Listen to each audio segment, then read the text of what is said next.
I'm torn. Torn between this Pete Buttigieg bless Trump administration. Okay, I gotta do it As now. the war I gotta do it now. Okay.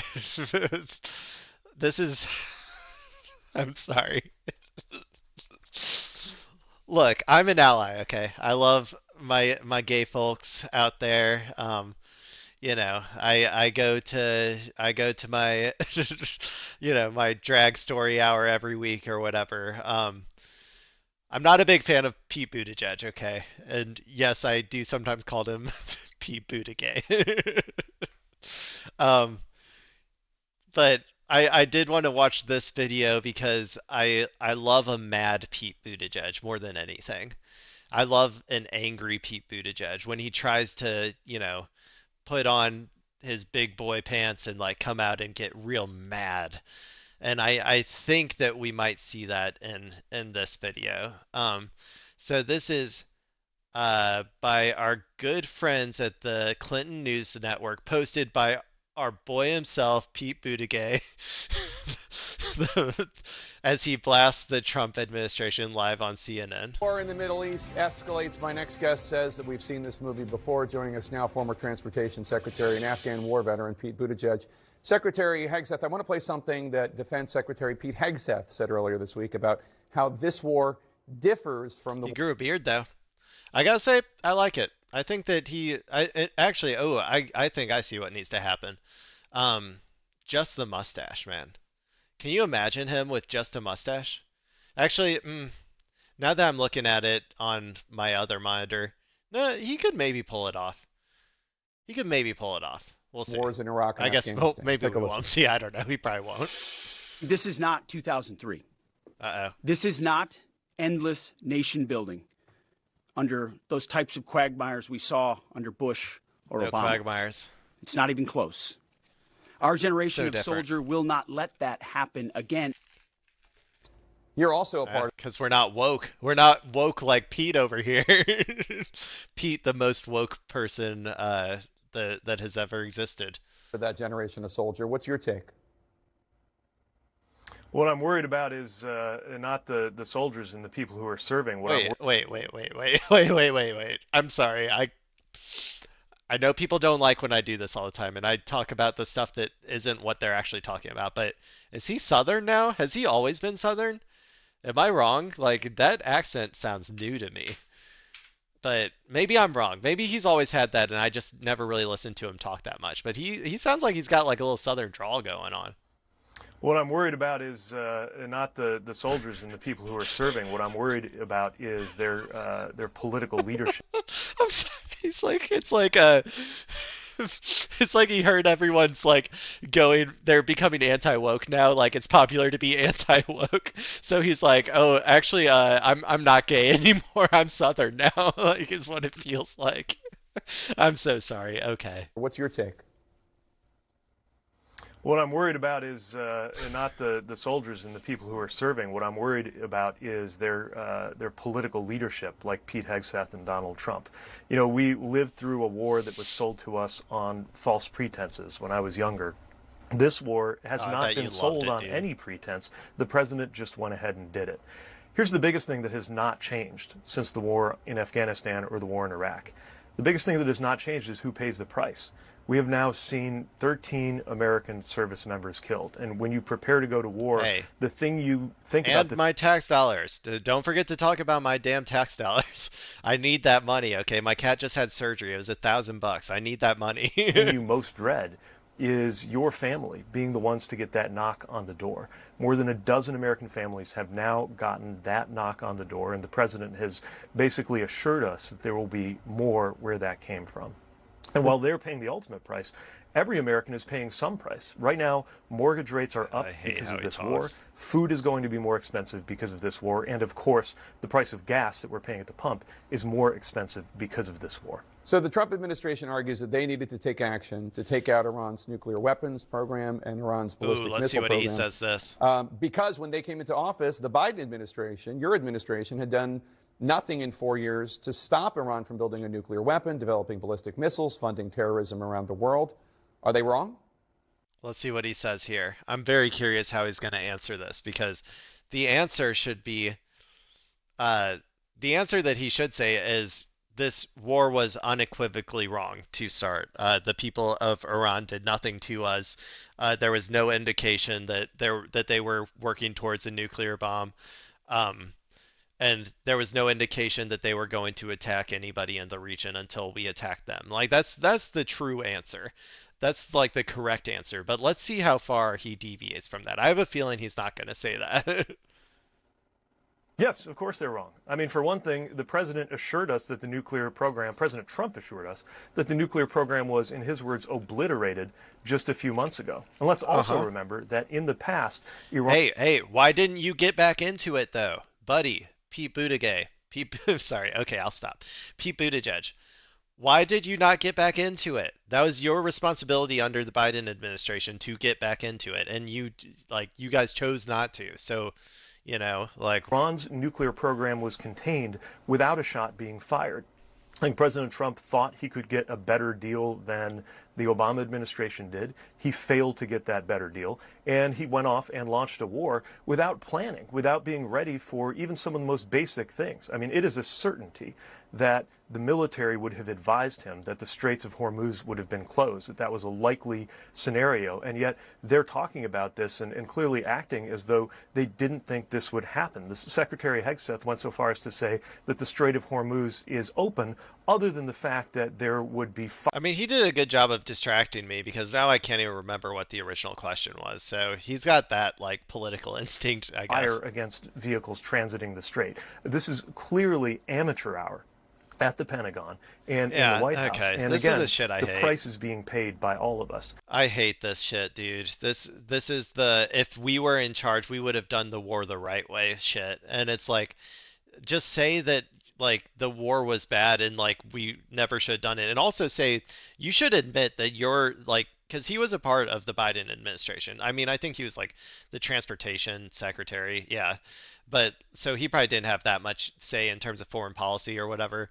But like he should have like been arguing with Biden that like we need to get back into that deal as soon as possible. But the Biden administration, just like every like it was almost a miracle that Obama did a single good thing in his presidency, and that was the nuclear deal or whatever that they had with Iran.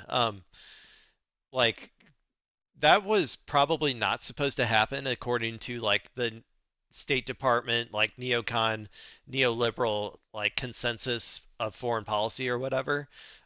So Trump just like came in and like just did essentially what the State Department wanted and threw it away.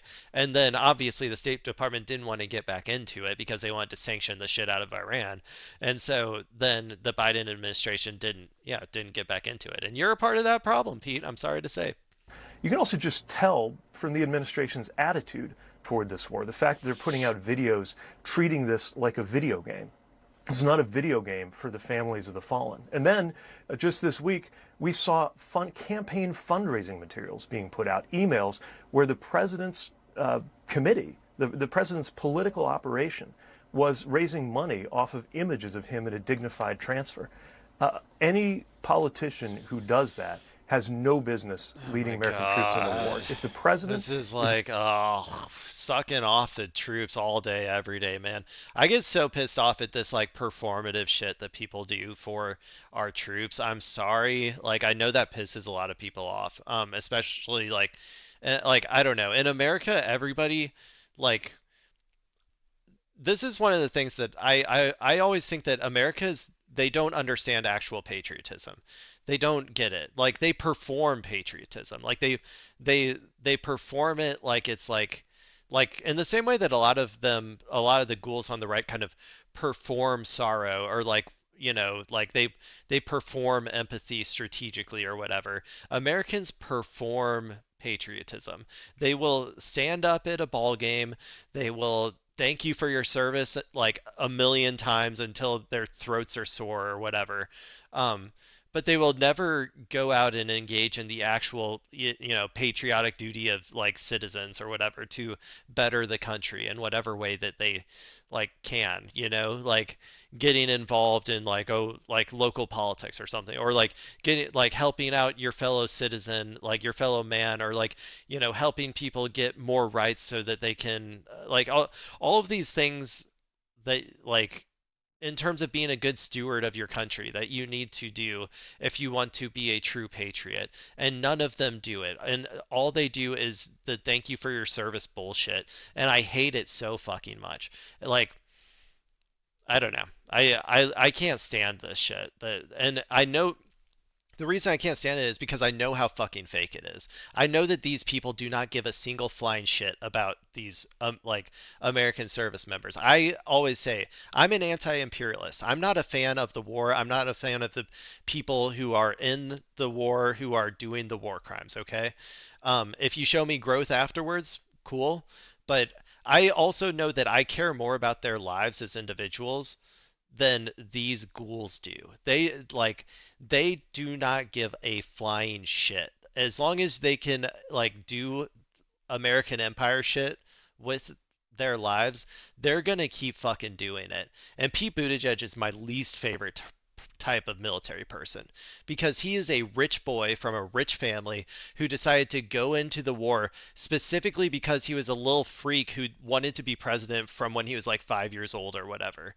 Um, and so he didn't have any like material conditions that threw him into the circumstance of being in war. He literally just went out to do it so that he can put it on his fucking resume. And I cannot stand that. Is my least favorite type of service member right here is this motherfucker.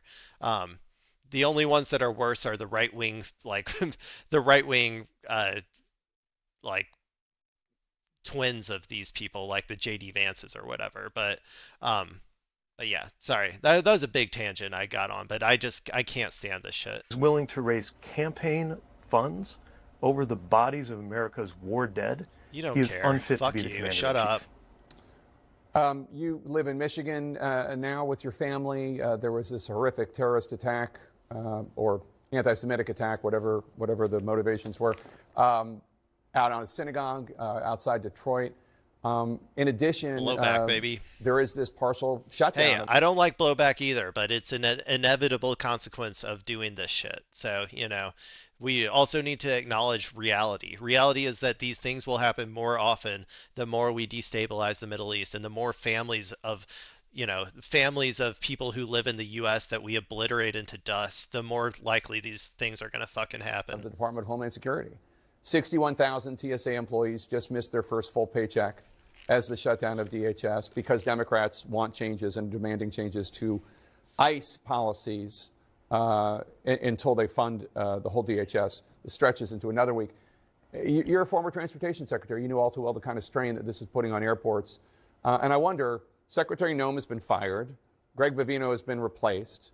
Tom Homan seems to have changed how things are being done to compliments from Democratic officials at the state and local level. Don't you think Democrats should just take what's something of a win and start funding DHS again? Dude.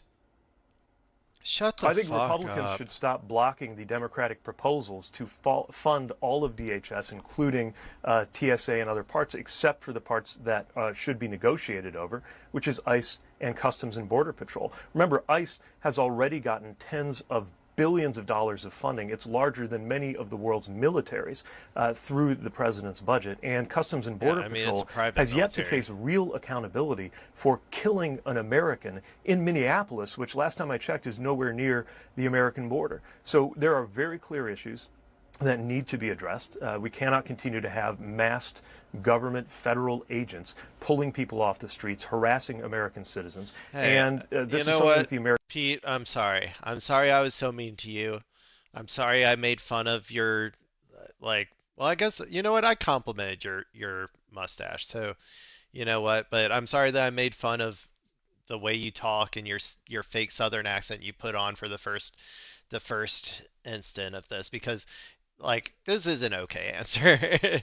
I know he's not going to go as far as I want him to go and say that yeah, abolish the fuck out of ICE or whatever, but hey, at least he turned around this stupid ass fucking framing of the question that they always do, where they put all of the blame entirely on the Democrats or whatever. American But people agree with. None of that has to result in what's going on right now with TSA workers, for example, not getting paid. The lines are getting longer. Every time I'm in one of those lines, whether it was yesterday or today later I will be, I think about how much I appreciate the work that those officers do to keep this country safe. And again, Democrats have repeatedly, I believe 5 times anybody remember back in the days before TSA, man? Like back before we destabilized every country so hard that you can't go into a fucking like airport without having somebody like, scan your body like it's fucking Metal Gear Solid or something and look at your dick for a few seconds. Like, man, those were the fucking days. Like, maybe someday all the countries won't be so destabilized that we have to like have, you know, 30 different fucking checks we have to go through just to get onto a goddamn plane. Last week alone, Democrats have proposed to get those TSA officers paid, to get all of DHS funded, except for those 2 pieces where the Republicans just refuse to come to the table. They would rather see this shutdown continue than negotiate a common sense outcome with their fellow members of Congress on the Democratic side. One of the reasons you're in airports so much is you're traveling across the country. You're currently in Georgia. You campaigned yesterday with Sean Harris, who is running for that open House seat vacated by former Congresswoman Marjorie Taylor Greene. I want to play something that Sean Harris said about you at the event. Our woke queen, rip to the goat, rip to the Marjorie Taylor goat. She had so much more in store for us. I see something in the future. This piece not finished. I got a funny feeling that this piece has come to the stage right now. Might be your president someday. What? No, not Buttigieg. Please, no. Please do not let our first gay president be Pete Buttigieg. Please, please, please. There's so many wonderful gay people in our country, man. There's so many amazing gay people and queer people. Like, just not him. Please, not him. I don't want it to be him. In the same way that I was saying, please, not Hillary, like for our first woman president, and also kind of Kamala as well. Although I would have accepted her, but I mean, I would have accepted both of them. But I wanted to be someone who is like just a better representative of like, like feminism, or a better representative of like LGBTQ liberation or whatever than these goons. You've also been in New Hampshire and Pennsylvania, states that are important for any potential presidential candidate. Is what you're doing entirely about the midterms, or are you also setting a stage for a possible 2028 run?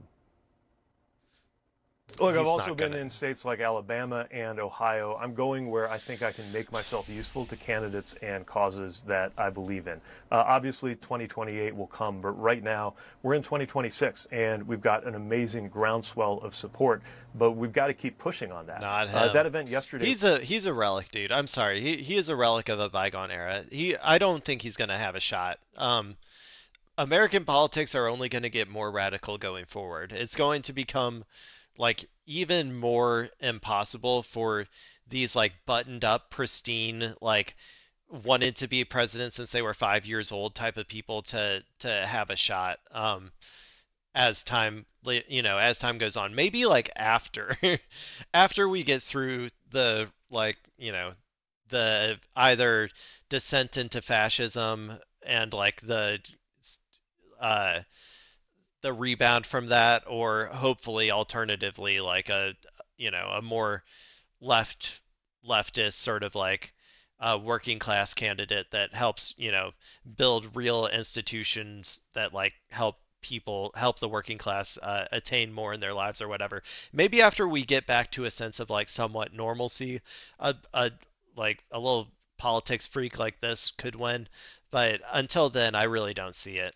It was extraordinary. As you mentioned, this is a very, very conservative district. Sean Harris, who's distinguished himself as a veteran, a general, is leading a great campaign for Marjorie Taylor Greene's former seat. The really incredible thing to me was You could hear it in that crowd. There were hundreds of people there. This is in northwest Georgia, again, extremely conservative area. I'm told that was about twice as many people as came to see President Trump himself when he was there just a few weeks ago. So what that tells me is there's a different kind of coalition coming together right now. Democrats, independents, lots of people who normally vote Republican, who agree that we need balanced government, we need some kind of check on this reckless, out of control It's administration. not about balance, man. They always think like it's not about like some sort of compromise or whatever. It is just be unabashedly for the working class. Like that is the winning message. Uh, okay, whatever. Sorry.